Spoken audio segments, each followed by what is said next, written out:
mean, that's the neoliberal argument, that all this visionary stuff about socialism and all of that is just got to give it up, right? Market capitalism, multinationals, all of that is the future. That's the present. The future will never get any better than that, because we tried all the rest and they didn't work.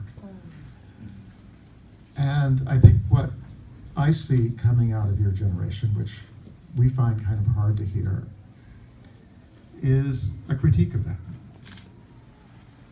That there is something better. I don't know if I can have a slight criticism that it's being well articulated about what is the alternative, you know, to take Black Lives Matter or immigration and, you know, all this. I mean, I think that there is a vision out there, a world without prisons, without borders, without, you know, it's a very radical vision. I don't know if very many people in your generation are actually articulate, because it's kind of a scary vision. And if you think that you're getting some flack now, just imagine if you get on television tomorrow and say, well, I think we should just all open up our borders. Oh, I think we should just have absolutely free education at every level. Yeah.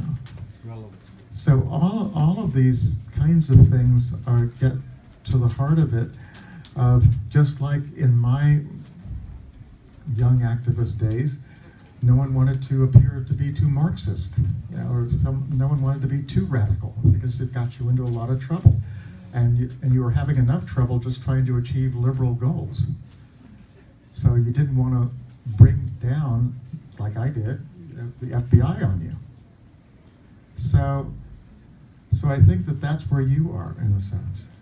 The middle generation are the people who thought, yeah, that was kind of nice back in the 60s with all that activism stuff, but we learned that didn't work. The war on poverty didn't work. And Clinton liberalism is as good as it's going to get. Scary thought, isn't it? So I think that my hope is, and one of the reasons why I felt that, well, this is a really concrete example. I was giving a talk, and someone asked, you know, what do I think of Black Lives Matter, and, you know, how disruptive, and I think you guys were going to do something like Stop BART and all this kind of stuff.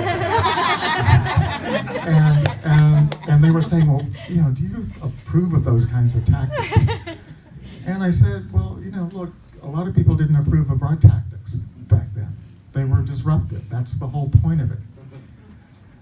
Well, on the way home from the talk, I tried to cross the San Mateo Bridge.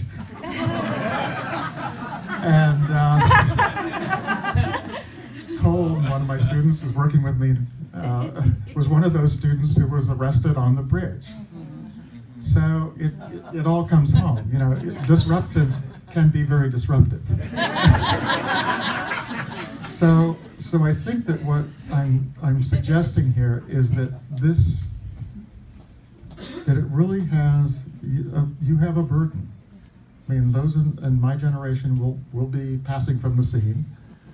Hopefully after Hillary gets in office at age 80 or something, I don't know, but she's going to be the oldest president, I think, somewhere around there. And so once that happens, you can be sure that no more baby boomers are going to be running this country. The middle generation doesn't have a vision. So you guys better get, whether ready or not, you're the future. And I think that that's good, because you know that the present isn't very good. And that's something that I think we've become very complacent about. So maybe with that kind of, this kind of a dialogue is going on all over right now.